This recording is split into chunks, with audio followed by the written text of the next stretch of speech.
Hello everyone, welcome to Okul India के सबसे affordable learning platform में आप सभी लोगों का एक बार फिर से बहुत बहुत स्वागत है। 9 नवंबर 2024 सैटरडे यानी शनिवार का दिन और इंडियन एक्सप्रेस न्यूज़ एनालिसिस की आईना सीरीज़ लेकर मैं शांतनु सनवाल एक बार फिर से आपके सामने हाजिर हूँ।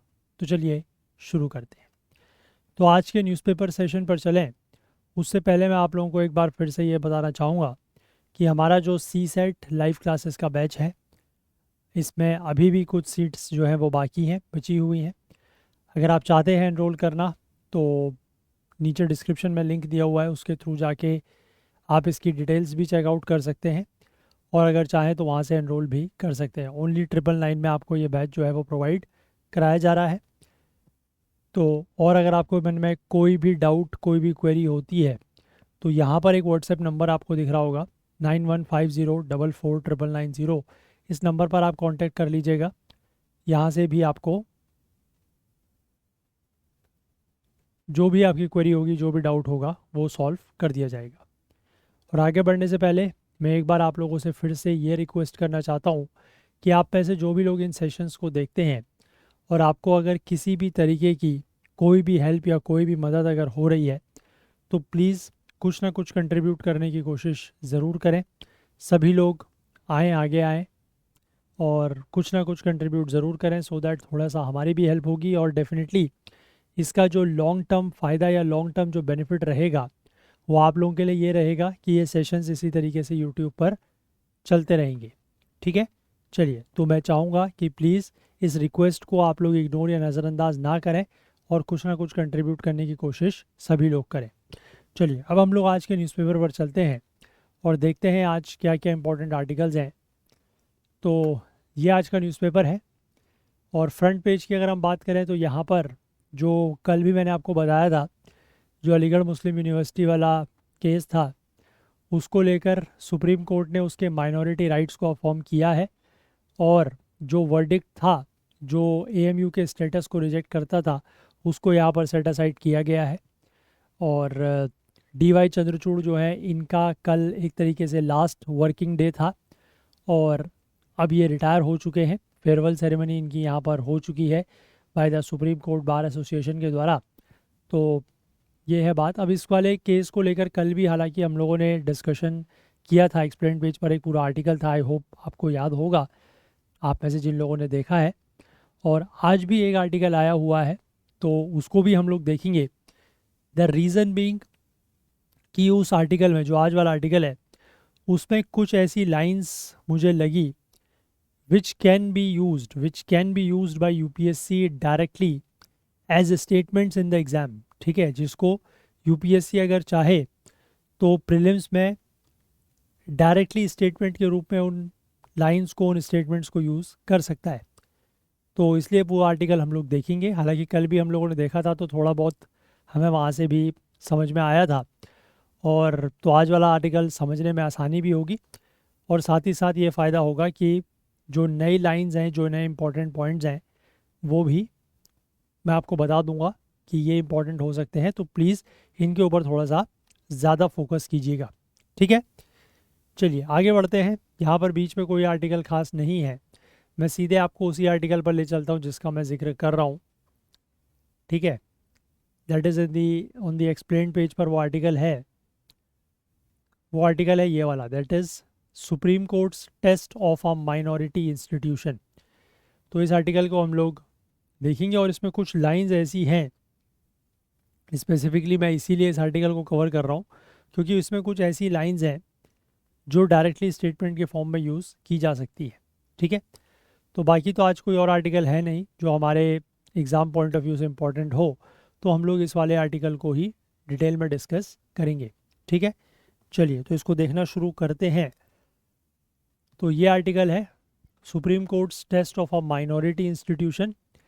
अब इसमें यहाँ पर देखिए क्या लिखा है, Aligarh university, sorry Aligarh is Aligarh Muslim university a minority educational institution with significant constitutional protections to managed affairs। तो ये एक सवाल से शुरू कर रहे हैं कि क्या अलीगढ़ मुस्लिम यूनिवर्सिटी जो है वो एक माइनॉरिटी एजुकेशनल इंस्टीट्यूशन है और जिसको कुछ कॉन्स्टिट्यूशनल प्रोटेक्शंस मिले हुए हैं अपने अफेयर्स को मैनेज करने के लिए, क्या ऐसा है या नहीं है? तो 7 जजों की बेंच ने, सुप्रीम कोर्ट की 7 जजों की बेंच ने 4-3 की मेजॉरिटी से यहाँ पर ये कहा है, laid down in a 4-3 majority verdict a holistic and realistic test to determine the minority character of an educational institution, but left the factual determination on AMU to a smaller bench. ठीक है, यहाँ पर इन्होंने एक holistic और realistic test किया है educational institution यानी कि AMU की माइनॉरिटी कैरेक्टर को डिटरमाइन करने के लिए, लेकिन जो फैक्चुअल डिटर्मिनेशन है AMU को लेकर वो एक स्मॉलर बेंच के ऊपर छोड़ दिया। तो वो 3 जजों की बेंच जो है वो फैक्चुअली डिटरमाइन करेगी कि whether it's an minority institution और नॉट। बट यहाँ पर इन्होंने कुछ टेस्ट किए हैं, उसके हिसाब से ये पाया है कि ये माइनॉरिटी इंस्टीट्यूशन है। अभी आगे वो देखेंगे। However the ruling essentially cleared the decks for AMU to secure its minority institution status. अब देखो, तो सबसे पहले बैकग्राउंड में चलेंगे, कल भी गए थे आज भी चलेंगे, आसान है, समझ जाएंगे आप। कल भी हम लोगों ने डिस्कस किया है। 1967 में सुप्रीम कोर्ट में एक केस सामने आया था, that is S Aziz Basha versus union of India. और इस केस में सुप्रीम कोर्ट ने ही क्या कहा था, सुप्रीम कोर्ट का ही ये फैसला था, ये ध्यान रखिएगा। इसमें यहाँ पर सुप्रीम कोर्ट ने कहा था कि अलीगढ़ मुस्लिम यूनिवर्सिटी जो है that was neither established nor administered by the Muslim minority. ठीक है, कि ना तो इसको मुस्लिम माइनॉरिटी ने इस्टेब्लिश किया है और ना ये उनके द्वारा एडमिनिस्टर की जाती है। ये एक सेंट्रल लेजिस्लेचर के एक्ट के थ्रू एग्जिस्टेंस में आई है। सेंट्रल लेजिस्लेचर मतलब पार्लियामेंट। तो पार्लियामेंट का एक एक्ट बना है और उसके तहत ये जो यूनिवर्सिटी है वो एग्जिस्टेंस में आई है या अस्तित्व में आई है। इसको ना तो जो मुस्लिम माइनॉरिटीज़ हैं उन्होंने इस्टेब्लिश किया है और ना ही वो इसको एडमिनिस्टर करते हैं। ठीक है, और इसीलिए this did not therefore qualify as a minority institution under article 30 of the constitution. तो इसी वजह से ये आर्टिकल 30 ऑफ द कॉन्स्टिट्यूशन जो है हमारा, उसके अंतर्गत माइनॉरिटी इंस्टीट्यूशन के लिए ये क्वालिफाई नहीं होता है। तो ऐसा आज नहीं, आज से लगभग आप कह सकते हैं कि 33 साल उधर और 24 साल इधर, 57 साल, 57 ईयर्स। ठीक है, 57 ईयर्स, 57 साल पहले सुप्रीम कोर्ट ने ये बात कही थी और बड़े क्लियर वर्ड्स में कहा था कि ये जो इंस्टीट्यूशन है ये ना तो मुस्लिम माइनॉरिटीज़ के द्वारा इस्टेब्लिश किया गया है, ना उनके द्वारा एडमिनिस्टर किया जाता है, बल्कि ये एक सेंट्रल लेजिस्लेचर या हमारी जो संसद है, जो पार्लियामेंट है, उसके एक्ट के तहत अस्तित्व में आया है। इसलिए ये आर्टिकल 30 के अंतर्गत माइनॉरिटी इंस्टीट्यूशन नहीं कहलाएगा। ठीक है, ऐसा सुप्रीम कोर्ट ने कहा था 1967 में। केस का नाम आप लोग याद रख सकते हैं, as Aziz Basha versus union of India. ठीक है, क्लियर हो गई बात यहाँ तक। चलो इसके बाद देखो, अब 1981 में, क्योंकि मैंने आपको कल बताया था कि जब ये फैसला आया तो इसके बाद काफ़ी ज़्यादा बैकलैश हुए, काफ़ी ज़्यादा गुस्सा लोगों में भड़का, रोष हुआ है ना, आंदोलन वगैरह हुए। तो उसके बाद 1981 में सरकार ने जो ये AMU एक्ट था 1920 का, इसको अमेंड किया और ये कहा कि ये जो इंस्टीट्यूशन है उसको मुस्लिम कम्युनिटी ने इस्टेब्लिश किया है। ऐसा सरकार ने खुद कहा, क्योंकि कई सारे, मैंने आपको बताया ना कि बैकलैश होने शुरू हुए, तो उसके बाद सरकार ने खुद कहा कि ये जो इंस्टीट्यूशन है ये मुस्लिम कम्युनिटी के द्वारा इस्टेब्लिश किया गया है। और क्यों किया गया है? ताकि भारत में, इंडिया में कल्चरल एंड एजुकेशनल एडवांसमेंट्स हो सके मुस्लिम्स का।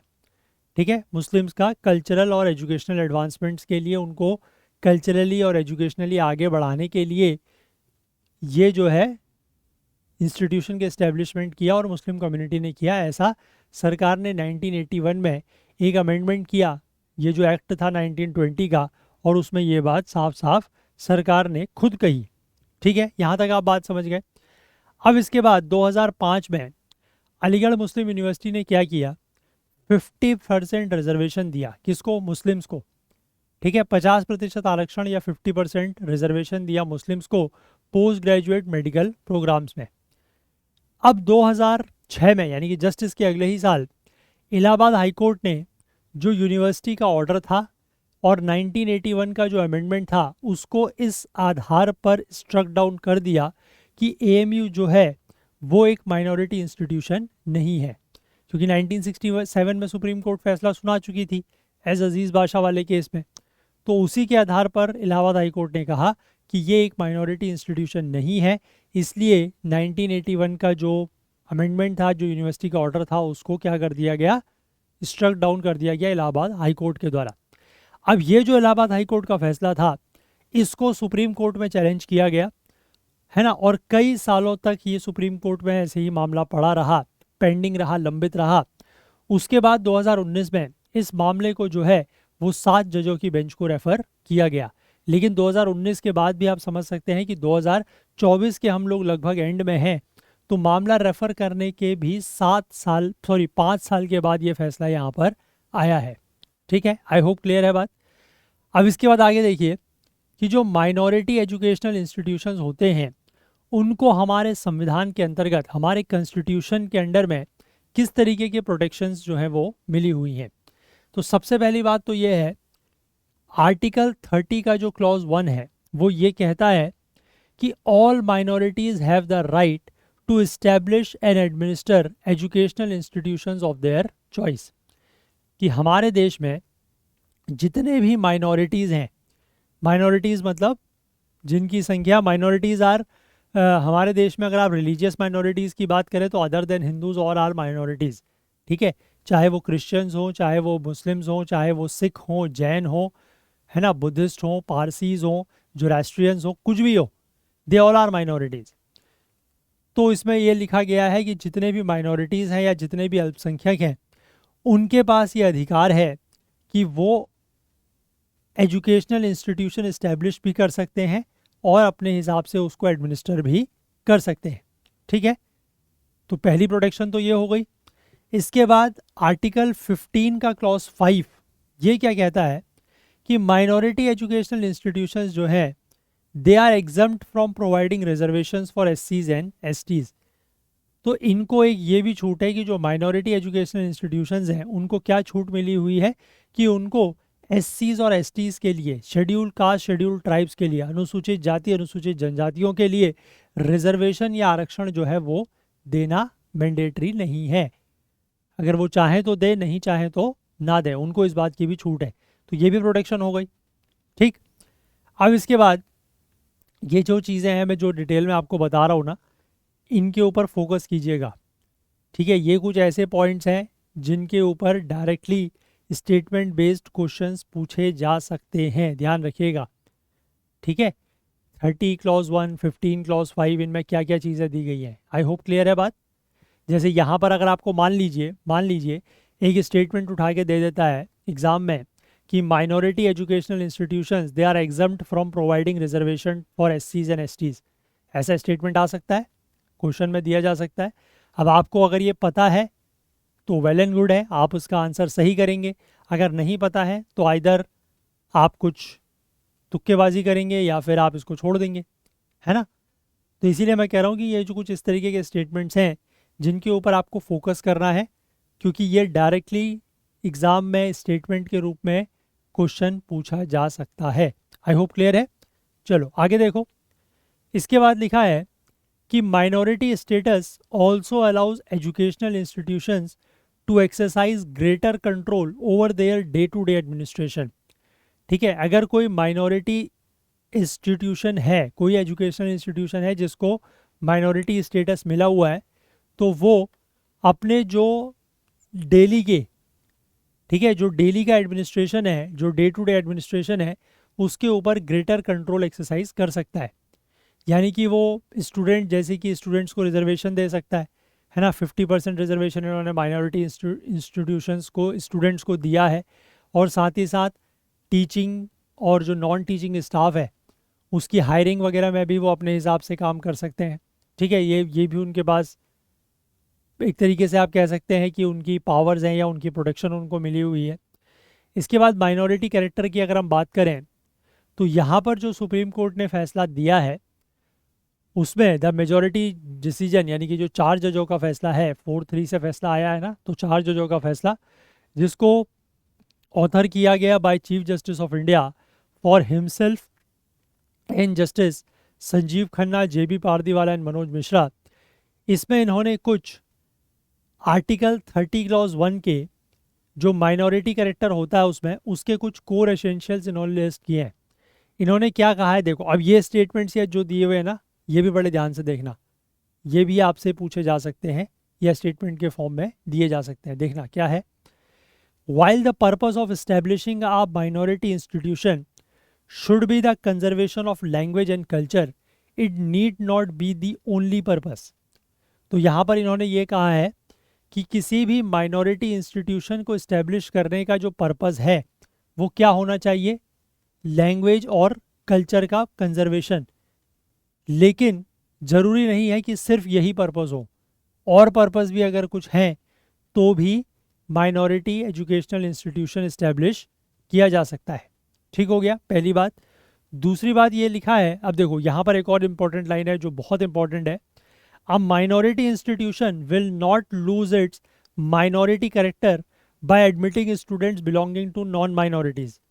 यानी कि अगर कोई माइनॉरिटी इंस्टीट्यूशन है तो उसका माइनॉरिटी कैरेक्टर या माइनॉरिटी स्टेटस जो है वो लूज नहीं होता है, वो ख़त्म नहीं होता है अगर वो नॉन माइनॉरिटीज़ को एडमिट कर लेता है। तो नॉन माइनॉरिटीज़ स्टूडेंट्स को एडमिट कर लेता है तो से for example Aligarh Muslim university एक माइनॉरिटी इंस्टीट्यूशन है, ठीक है, अगर वो, और मुस्लिम्स के लिए है, अगर वो मुस्लिम्स के अलावा, ठीक है, मुस्लिम्स तो बीइंग माइनॉरिटीज़, अगर वो मुस्लिम्स के अलावा सपोज कर लीजिए हिंदूज़ को एडमिट करता है, मतलब उनको एडमिशन देता है हिंदूज़ को, तो ऐसा नहीं होगा कि उसका जो माइनॉरिटी इंस्टीट्यूशन का जो स्टेटस है, जो माइनॉरिटी कैरेक्टर है, जो माइनॉरिटी स्टेटस है वो ख़त्म हो जाएगा। नहीं, ऐसा नहीं होगा।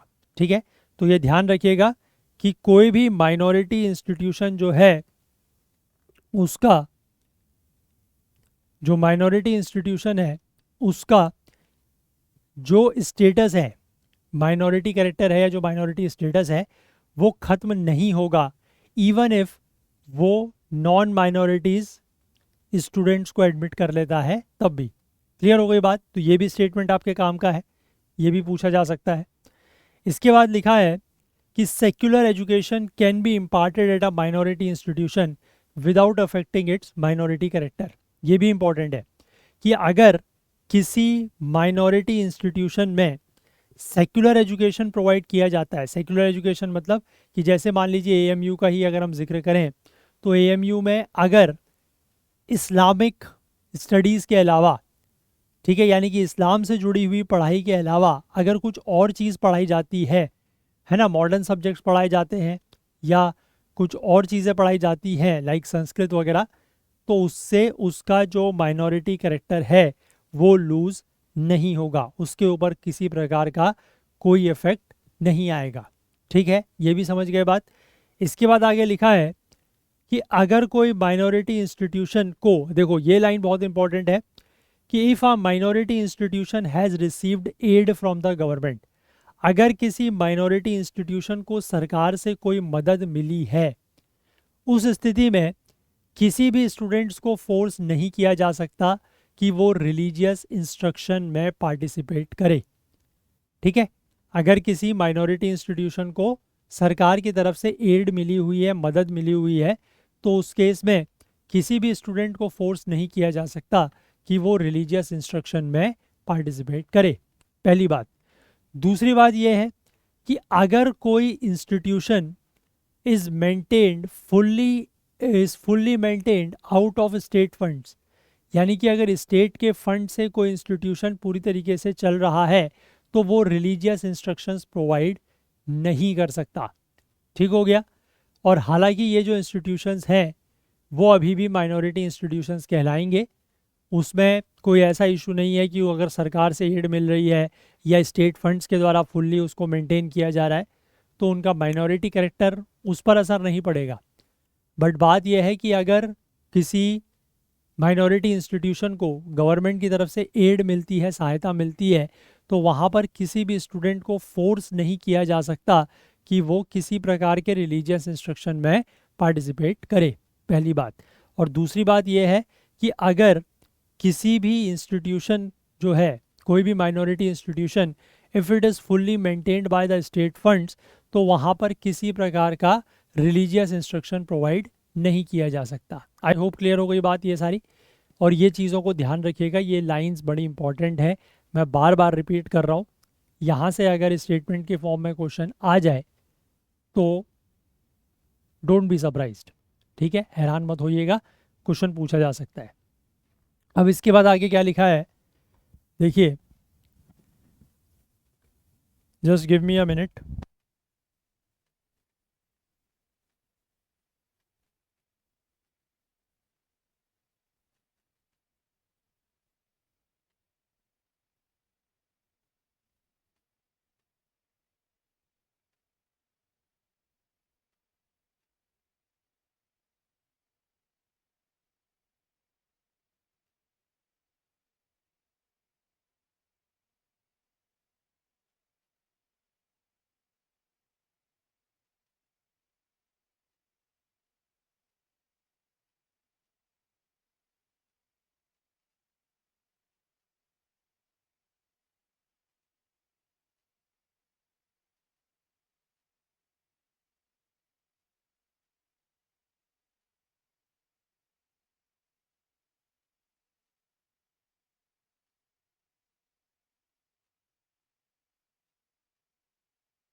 अब इसके बाद देखिए, test laid down by supreme court, यहाँ पर क्या लिखा है कि to determine if an institution actually has a minority character, कि ये वाकई में पता लगाने के लिए, ये डिटरमाइन करने के लिए कि क्या कोई इंस्टीट्यूशन जो है वो उसका एक्चुअल माइनॉरिटी कैरेक्टर है या नहीं है, तो कोर्ट ने ये कहा कि it would have to pierce the veil. Veil का मतलब होता है जो एक तरीके से वो होता है ना, पर्दा कह लीजिए, बुरखा कह लीजिए, उसको जो है वो पियर्स करना पड़ेगा, उसको हटाना पड़ेगा, और ये देखना पड़ेगा कि वो इंस्टीट्यूशन कैसे इस्टेब्लिश हुआ है।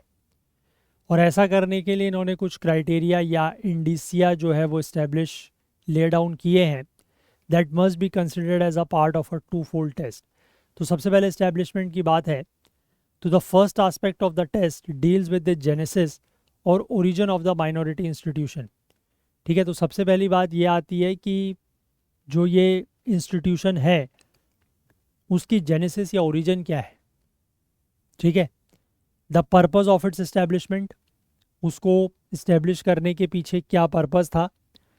और तीसरा, how the idea for the institution was finally implemented, और इस इंस्टीट्यूशन को लेकर जो फाइनल आइडिया था वो कैसे इम्प्लीमेंट हुआ। तो ये बेसिकली मुख्य 3 पॉइंट यहाँ पर इन्होंने बताए हैं। पहला कि माइनॉरिटी इंस्टीट्यूशन का ओरिजिन क्या है, दूसरा उसके इस्टेब्लिशमेंट का पर्पस क्या है, और तीसरा कि आइडिया फॉर द इंस्टीट्यूशन को फाइनली इम्प्लीमेंट कैसे किया गया। तो यहाँ पर इन्होंने ये लिखा है कि courts must trace the origin of the idea for the establishment of the institution to determine who was the brain behind the establishment. तो यहाँ पर कोर्ट ने कहा है कि कोर्ट्स को क्या करना चाहिए कि पहले ये जो इंस्टीट्यूशन के एस्टेब्लिशमेंट का आइडिया है, ये आइडिया कहाँ से आया, इस आइडिया के पीछे किसका दिमाग था, वहाँ तक जाना चाहिए, वो चीज़ ढूंढनी चाहिए। अब उसके लिए कुछ वैरायटी ऑफ सोर्सेज को कंसिडर किया जा सकता है, जैसे कि लेटर्स हो गए कुछ, है ना, या बाकी कम्युनिटी मेंबर्स के साथ या गवर्नमेंट ऑफिशियल्स के साथ अगर कोई पत्राचार हुआ है, कोई करस्पॉन्डेंस हुआ है, तो वो ढूंढना चाहिए, या उसके आधार पर ये पता लगाने की कोशिश करनी चाहिए कि इस इंस्टीट्यूशन को इस्टेब्लिश करने के पीछे आइडिया किसका था, who was the brain behind it. And the link must point towards one member of the community और a group from the community. और जो लिंक है वो या तो माइनॉरिटी के किसी एक मेंबर की तरफ इशारा कर रहा हो कि इनका आइडिया था, या उस माइनॉरिटी का कोई ग्रुप हो सकता है कि अच्छा ये इनका आइडिया था कि इस तरीके का इंस्टीट्यूट जो है वो इस्टेब्लिश करना है। ठीक है, अब इसके बाद आगे लिखा है the purpose of establishing the institution must predominantly be for the benefit of the minority community even if it is not the sole purpose. अब इस इंस्टीट्यूशन को इस्टेब्लिश करने के पीछे जो मकसद है, जो पर्पस है, वो क्या होना चाहिए, वो होना चाहिए प्रीडोमिनेंटली, यानी कि मुख्य तौर पर जो माइनॉरिटी कम्युनिटी है उसका बेनिफिट। ठीक है, भले ही ये उसका सोल पर्पस ना हो, एकमात्र उद्देश्य ना हो, लेकिन प्रीडोमिनेंट जो पर्पस है वो यही होना चाहिए कि माइनॉरिटी कम्युनिटी का बेनिफिट। ठीक है, यहाँ पर भी कोर्ट ने सजेस्ट किया है कि फिर से आप करस्पॉन्डेंस या जो उस समय के समय उस टाइम की जो स्पीच वगैरह है ना, इस तरीके के इंस्टीट्यूशन को इस्टेब्लिश करने के पीछे क्या ज़रूरत है, क्या नेसेसिटी है, उसको देखें। और recognise and recognition of the educational difficulties faced by the communities in question. और जिन कम्युनिटीज़ की बात हो रही है वो क्या एजुकेशनल डिफ़िकल्टीज़ फेस कर रहे हैं, उसको रिकॉग्नाइज करने की ज़रूरत है। तब जाके आपको ये पता लगेगा कि इंस्टीट्यूशन को इस्टेब्लिश करने के पीछे पर्पस क्या था। इसके बाद जो अगला स्टेप है वॉज द इम्प्लीमेंटेशन। अब बात होगी इम्प्लीमेंटेशन की, कि आइडिया को इम्प्लीमेंट करना, कि who contributed the funds for the institution. ठीक है, अब ऑब्वियस सी बात है कि आइडिया तो आ गया, पर्पस भी समझ में आ गया, लेकिन अब उस आइडिया को इम्प्लीमेंट करना है तो इंस्टीट्यूशन बनाना पड़ेगा। इंस्टीट्यूशन बनाना पड़ेगा तो उसके लिए फंड्स कहाँ से आए, किसने फंड्स कंट्रीब्यूट करे। ठीक है, how was the land obtained, जिस ज़मीन के ऊपर वो इंस्टीट्यूशन बना है वो ज़मीन कैसे मिली, या अगर किसी ने डोनेट की है तो किसने करी। ठीक है, who obtained the necessary permissions and headed the construction and infrastructure. Necessary permissions जो ली गई हैं सरकार से कुछ भी बनाने के लिए, वो किसने ली, और किसने कंस्ट्रक्शन करवाया, किसने इंफ्रास्ट्रक्चर संभाला, ये सब चीज़ें आइडिया, ठीक है, इम्प्लीमेंटेशन ऑफ द आइडिया, उसकी बात करता है। अब यहाँ पर एएमयू का जो ओल्ड बॉयज़ एल्यूमिना एसोसिएशन है उसने रिटर्न सबमिशन में ये कहा है कि एएमयू जो है was established after sir Syed Ahmad Khan found the Muslim community to be neglected and backward. कि ये जो इसका बेसिकली एक तरीके से आप कह सकते हैं जो आइडिया है इस तरीके की एक यूनिवर्सिटी बनाने के पीछे, वो आइडिया आया सर सैयद अहमद खान को। He was a social reformer. इनके बारे में हो सकता है आप लोगों ने, या हो सकता है नहीं, डेफिनेटली आप लोगों ने पढ़ा होगा, है ना, जहाँ पर आप लोग मॉडर्न हिस्ट्री की शुरुआत में जहाँ पर आप सोशल रिफॉर्मर्स पढ़ते हैं वहाँ पर आपने सर सैयद अहमद खान का नाम ज़रूर पढ़ा होगा। ठीक है, तो जब इन्होंने ये पाया कि जो मुस्लिम कम्युनिटी है वो काफ़ी निगलेक्टेड है, काफ़ी बैकवर्ड है, तब इनको ये आइडिया आया कि इस तरीके का एक इंस्टीट्यूशन जो है वो बनाना चाहिए। अब ये बात थी बहुत पहले की, 1870 की। उस समय एक Mohammedan Anglo Indian Anglo oriental college जो है उसकी एक फाउंडेशन कमेटी ने फंड्स कलेक्ट करना स्टार्ट किए और उसके बाद फिर इस तरीके का एक कॉलेज जो है वो बनाया गया, that is Mohammedan Anglo oriental college. ठीक है, अब उसके बाद मुस्लिम यूनिवर्सिटी का एसोसिएशन बनता है 1911 में। तो उसके बाद लॉन्ग नेगोशिएशंस हुए सरकार के साथ और उसके बाद जो है उन लॉन्ग नेगोशिएशंस या बातचीत के बाद अलीगढ़ मुस्लिम यूनिवर्सिटी एक्ट बना 1920 का। ठीक है, ऐसा ये जो एल्यूमिना एसोसिएशन है इसका कहना है। हालांकि सेंटर ने यहाँ पर यह आर्ग्यू किया कि जो प्रिंसिपल एम है behind the creation of MAO was the promotion of western arts and sciences and not just religious study। ठीक है, तो केंद्र सरकार ने यहाँ पर यह कहा कि इस MAO यानी कि मोहम्मदन एंग्लो ओरिएंटल कॉलेज के क्रिएशन के पीछे जो मुख्य एम था, जो मुख्य उद्देश्य था वो क्या था? वेस्टर्न आर्ट्स एंड साइंसेस को प्रमोट करना, सिर्फ रिलीजियस स्टडी को प्रमोट करना नहीं। इम्प्लीमेंटेशन पर उन्होंने यह आर्ग्यू किया कि that persons from all walks of life contributed to establishing MAO कि मतलब all walks of life, persons from all walks of life मतलब कि हर सेक्टर के या हर क्षेत्र के जो लोग थे, जो एक्सपर्ट्स थे अपने अपने डोमेन्स के, उन्होंने जो है कंट्रीब्यूट किया है इस कॉलेज के इस्टेब्लिशमेंट में। And even when the idea of university in Aligarh was floated in 1911, the imperial government was clear that they would retain control। ठीक है, कि उस समय की जब सरकार थी तो वो भी इस बात को लेकर क्लियर थी कि जो कंट्रोल है वो उनके पास रहेगा। ठीक है, अब इसके बाद एडमिनिस्ट्रेशन की अगर हम बात करें तो कोर्ट ने यहाँ पर ये कहा है कि एजुकेशनल इंस्टीट्यूशन का जो एडमिनिस्ट्रेशन है वो ज़रूरी नहीं है कि माइनॉरिटी कम्युनिटी के द्वारा हैंडल किया जाए। ठीक है, it is a matter of choice for such an institution. वो इस तरीके के इंस्टीट्यूशन के लिए मैटर ऑफ चॉइस है, मतलब उसकी चॉइस है कि वो कौन उसमें रहेगा। And it is not compelled to appoint persons from the minority community for day to day administration. और आप उस इंस्टीट्यूशन को कंपेल या मजबूर नहीं कर सकते, या वो किसी भी तरीके से मजबूर नहीं है कि वो सिर्फ और सिर्फ माइनॉरिटी कम्युनिटी के पर्सन्स को ही अपने डे टू डे एडमिनिस्ट्रेशन के लिए अपॉइंट करे।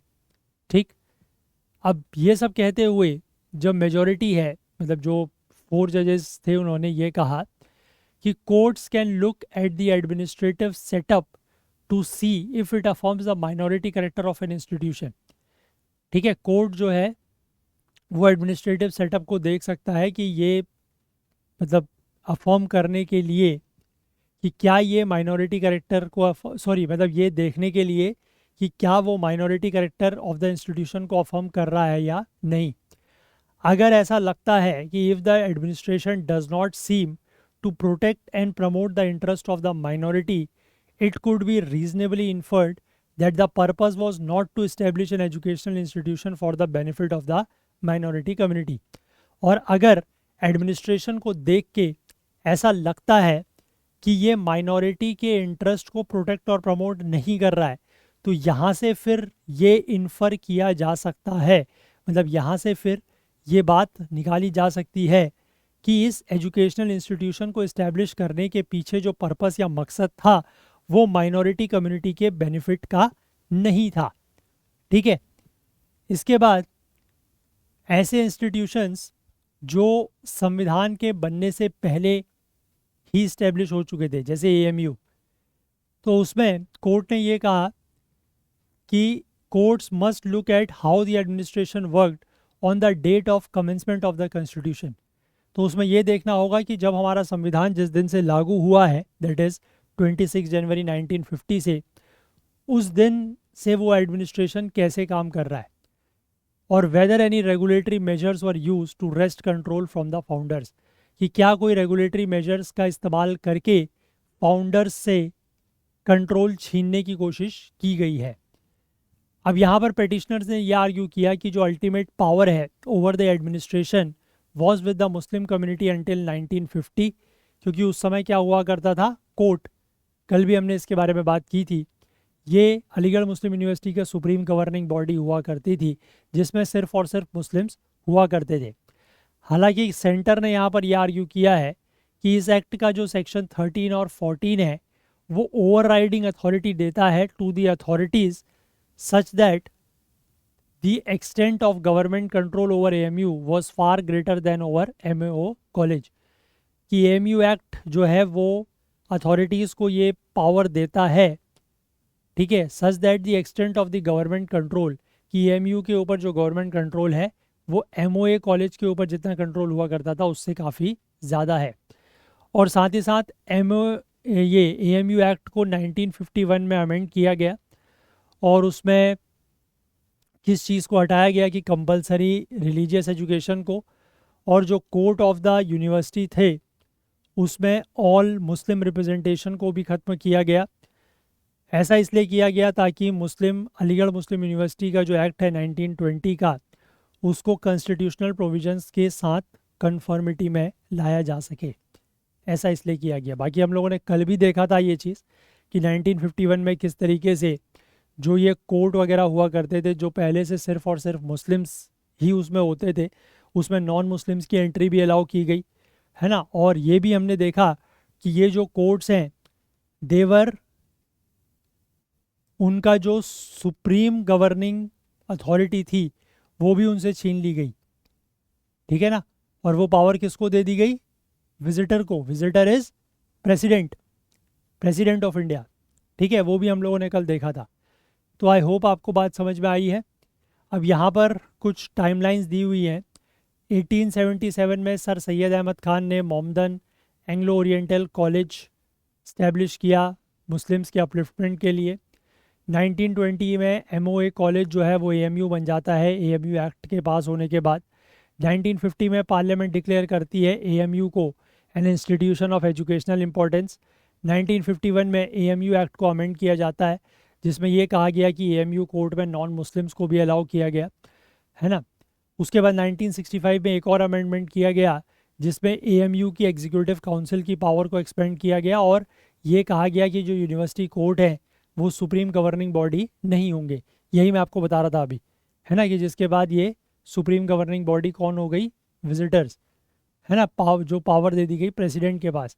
1967 में सुप्रीम कोर्ट ने जो इन अमेंडमेंट्स को लेकर चैलेंज किया गया उसमें ये कहा कि AMU जो है वो माइनॉरिटी इंस्टीट्यूशन के रूप में क्लासीफाई नहीं किया जा सकता, अजीज़ बादशाह वाला केस। इसके बाद 1981 में इंदिरा गांधी की सरकार ने AMU एक्ट को अमेंड किया। ये डिक्लेयर किया कि AMU जो है वो educational and cultural advancement of the Muslims के लिए इस्टेब्लिश किया गया था। इसके बाद 2005 में अलीगढ़ मुस्लिम यूनिवर्सिटी ने 50% रिजर्वेशन इंट्रोड्यूस किया मुस्लिम स्टूडेंट्स के लिए in the post graduate medical courses. 2006 में इलाहाबाद हाई कोर्ट ने इस पॉलिसी को और 1981 का जो अमेंडमेंट है दोनों को ही क्वैश कर दिया। इसके बाद UPA गवर्नमेंट और AMU जो है वो इस फैसले के खिलाफ जाते हैं सुप्रीम कोर्ट। 2016 में केंद्र सरकार ने अपील से विड्रॉ कर लिया, ये कहते हुए कि UPA सरकार का जो स्टैंड है वो SC STs OBCs और EWS के जो रिजर्वेशन की पब्लिक पॉलिसी है उसके खिलाफ है, तो इसलिए उन्होंने यहाँ से विड्रॉ किया। और 2019 में 3 जजों की बेंच ने इस मामले को रेफ़र किया टू द 7 जज बेंच और 2024 में फिर 7 जजों की बेंच ने अपना फैसला यहाँ पर 4-3 के मेजोरिटी से सुनाया है, ठीक है। तो आई होप बात समझ गए आप। पूरी की पूरी टाइमलाइन भी मैंने आपको समझा दी है और पूरा का पूरा इशू भी I hope it is now very clear to everyone, ठीक है। चलिए, तो आज मैंने आपको जैसे कहा कि मुख्यतः हमारे पास मेनली एक ही आर्टिकल था which we had to discuss and in detail हमने इसको डिस्कस कर लिया है ना। और ये माइनॉरिटी इंस्टीट्यूशंस का इशू काफ़ी ज़्यादा आजकल चर्चा में है, ठीक है। जैसे एक ये वाला हो गया, अभी आपको कुछ दिनों पहले याद होगा कि हमने मदरसा एक्ट को लेकर भी बात की थी, ठीक है ना। यूपी का जो मदरसा एक्ट था उसको भी सुप्रीम कोर्ट ने अपहेल्ड किया है, उसको भी इलाहाबाद हाई कोर्ट ने क्वैश कर दिया था, स्ट्राइक डाउन कर दिया था पूरी तरीके से। क्यों? क्योंकि ये क्या कहा था इलाहाबाद हाई कोर्ट ने कि it is against the provision of secularism, कि वो सेक्युलरिज्म के प्रोविज़न के अगेंस्ट है। ठीक है, तो इस तरीके के जो चीज़ें हैं ना वो इसलिए इम्पोर्टेंट बन जाती है, क्योंकि आप एक चीज़ को समझिए कि जो कोर पॉलिटी है, जिसको आप जैसे लक्ष्मीकांत से पढ़ते हैं, जो कोर पॉलिटी है, जो ऐसे टॉपिक्स हैं विच आर मोर और लेस बीइंग स्टैटिक, तो वहाँ से अब क्वेश्चन आएंगे, मैं ये नहीं कह रहा कि नहीं आएंगे, बट उसमें क्या है ना कि जो स्कोप ऑफ आस्किंग क्वेश्चंस है वो कुछ सालों के बाद थोड़ा सा लिमिटेड हो जाता है। उनमें भी अगर आप आज की डेट पे क्वेश्चंस देखेंगे, like you have the president का चैप्टर है, या कोई भी इस तरीके का चैप्टर है, फंडामेंटल राइट्स का चैप्टर है। फंडामेंटल राइट्स का स्कोप तो खैर बहुत वाइड है, बिकॉज केसेस आते रहते हैं तो वो चीज़ें और ज़्यादा इवॉल्व होती रहती हैं। बट आप इस बात को समझिए, मेरे कहने का मतलब है कि जो स्टैटिक पोर्शंस है उनमें से क्वेश्चन अब कम आएंगे, और आएंगे भी तो अगर उसमें कुछ रीसेंट डेवलपमेंट्स हुए हैं तो वहाँ से क्वेश्चन आएंगे। अदरवाइज इस तरीके की चीज़ें विच आर बीइंग इवॉल्व्ड, ठीक है, जो चीज़ें इवॉल्व हो रही हैं, जैसे अब इसमें अगर आप बात करें तो आर्टिकल 15 का जिक्र है, आर्टिकल 30 का जिक्र है, दोनों ही फंडामेंटल राइट्स का पार्ट है ना, पार्ट थर्ड में। तो इस तरीके के क्वेश्चन यहाँ से पूछे जाएंगे। और जो स्टेटमेंट्स बेस्ड मैंने आपको बताया है कि ये लाइंस इंपॉर्टेंट है, ये स्टेटमेंट्स इंपॉर्टेंट है, वो वाकई में इंपॉर्टेंट होती है। ठीक है, क्योंकि उनके बेस पर डायरेक्टली यूपीएससी की आदत रही है पिछले कुछ समय से कि वो, हालांकि इस तरह के क्वेश्चंस मैंने सिविल सर्विसेज के पेपर में तो नहीं देखे, कम देखे, बट हाँ सीडीएस वगैरह में ऐसे क्वेश्चन बहुत थे जिसमें यूपीएससी ने केस बेस्ड जो स्टेटमेंट्स होती है उनको डायरेक्टली यूज़ किया हुआ है क्वेश्चन में एज एन स्टेटमेंट्स। ठीक है, तो इसलिए मैं इस तरीके के जो भी आर्टिकल्स होते हैं विच कवर सम केसेस, उनको मैं इसीलिए थोड़ा डिटेल में कवर करता हूँ, सो दैट कि अगर ऐसे कुछ क्वेश्चंस बने तो you could be able to answer them. और उसका एक बेनिफिट मैं आपको और बताता हूँ कि अगर आप इस तरीके के क्वेश्चंस आंसर कर रहे हैं ना तो you have the edge over others, क्योंकि बहुत सारे लोग जो हैं वो इस तरीके के क्वेश्चंस के आंसर नहीं कर सकते if they are not going through these sort of articles on a daily basis, on a consistent basis. ठीक है, तो अगर आप इन चीज़ों को फॉलो कर रहे हैं, समझ रहे हैं, नोट डाउन कर रहे हैं, याद रख रहे हैं, रिवाइज कर रहे हैं, तो you definitely have an edge over others. ये बात क्लियर है? ठीक है, चलिए, तो फिर आज के लिए इतना ही रखते हैं। और जाने से पहले मैं आपको एक बार ये बता दूं कि हमारी जो ये प्रीलिम्स 2025 की टेस्ट सीरीज़ है, आप इसमें ज़रूर एनरोल करें। ठीक है, इस तरीके की test series, general studies, current affairs, CSAT, तीनों ही चीज़ें आपको ओनली 849 में मिल रही हैं। बट ये 849 जो है इसमें प्राइस राइज होगा। ठीक है, इसमें प्राइस राइज होगा, मैंने ये टेलीग्राम पर भी पोस्ट किया था। इसमें प्राइस राइज होगा कब से? 11 तारीख से, फ्रॉम 11th ऑफ नवंबर। ठीक है, तो आपके पास आज और कल का डेट है जिसमें आप इसको इसी प्राइस पर, दैट इज़ ओनली एट 849 में परचेस कर सकते हैं। इसके बाद इसमें प्राइस राइज होगा। ठीक है, तो इसलिए मेरी आप लोगों से रिक्वेस्ट है कि अगर आप लोग लेना चाहते हैं, एनरोल करना चाहते हैं, तो जल्द से जल्द एनरोल कर लें, अदरवाइज़ फिर इसमें प्राइस जो है वो इंक्रीज़ हो जाएगा 11 तारीख से। सिमिलरली जो बाकी टेस्ट सीरीज़ हैं उनके लिए भी यही कंडीशन है। सिर्फ जनरल स्टडीज़ और करंट अफेयर्स की अगर आप लेना चाहते हैं तो 699 में है, बट प्राइस इसका भी राइज़ करेगा 11 तारीख से।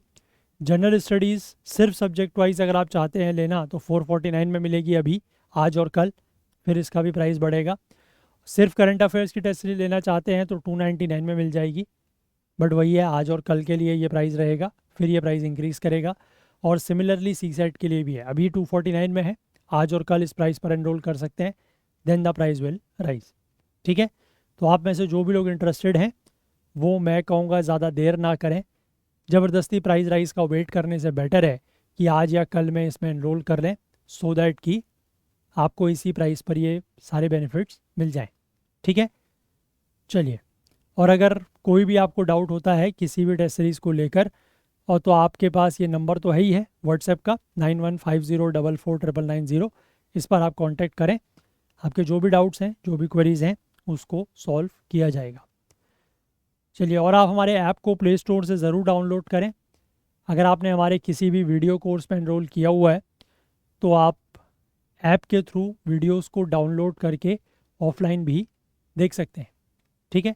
और जाने से पहले मैं एक बार आपसे लास्ट में फिर से ये रिक्वेस्ट करना चाहूँगा कि आप में से जो भी लोग इन सेशंस को यूट्यूब पर देखते हैं, फॉलो करते हैं, और अगर आपको किसी भी तरीके की हेल्प या मदद मिलती है तो प्लीज़ कुछ ना कुछ कंट्रीब्यूट करने की कोशिश सभी लोग करें, सो दैट कि थोड़ा सा हमारा भी फ़ायदा होगा और मतलब हमारा थोड़ा सा हेल्प मिल जाएगी, और आप लोगों को फ़ायदा ये होगा कि सेशंस इसी तरीके से यूट्यूब पर लंबे समय तक चल पाएंगे। तो चलिए आज के लिए इतना ही रखते हैं, है ना। अगर आपको सेशन पसंद आया हो तो लाइक ज़रूर करें, ज़्यादा से ज़्यादा शेयर करें, कमेंट्स करना ना भूलें, चैनल को सब्सक्राइब नहीं किया है तो वो ज़रूर करें, अपने फ्रेंड्स वगैरह से भी करवाएं, और बेल आइकन प्रेस करना ना भूलें ताकि वीडियोस की नोटिफिकेशन आपको ज़रूर मिले टाइम पर। और अपना प्यार, अपना सहयोग हमारे साथ बनाए रखें। हाईलाइटेड आर्टिकल्स आपको करंट अफेयर्स ओकुल टेलीग्राम चैनल पर मिल जाएंगे, जिसका लिंक नीचे डिस्क्रिप्शन में दिया हुआ है, या फिर आप इसको करंट अफेयर्स ओकुल सर्च करके भी ज्वाइन कर सकते हैं। तो ठीक है, कल को फिर से मिलेंगे। कल तो बीइंग संडे, परसों मिलेंगे हम लोग। तो अपना तब तक बहुत बहुत ध्यान रखें, and please do take care of yourself. Thank you, have a nice day, bye bye.